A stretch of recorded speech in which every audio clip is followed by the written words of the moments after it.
51 માં માત્ર 15,000 ની આવક સાથે શરૂ થયેલું એપીએમસી સુરતે ખેડૂતની સેવામાં સતત પ્રગતિ કરી છે. મને જણાવવામાં આવ્યું છે કે હાલમાં માર્કેટ યાર્ડમાં વહીવટ સંપૂર્ણ કોમ્પ્યુટરાઇઝ અને પારદર્શક કરીને તમામ ખેડૂતોને તરત આરટીજીએસ મારફતે ઓનલાઈન ચૂકવણું થાય છે. તેના પરિણામે એપીએમસીમાં મહારાષ્ટ્ર, હરિયાણા, પંજાબ, ઉત્તર પ્રદેશ, આંધ્રપ્રદેશ, મધ્યપ્રદેશ, રાજસ્થાનના ખેડૂતો અહીંયા આવી અને શાકભાજી લાવી રહ્યા છે.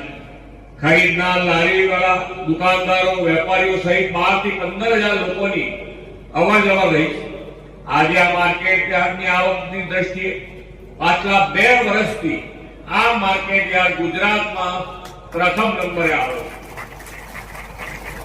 વડાપ્રધાન શ્રી નરેન્દ્રભાઈ કૃષિમાં વેલ્યુ એડિશનની મૂલ્ય વૃદ્ધિ માટે સતત ભાર મૂક્યો છે.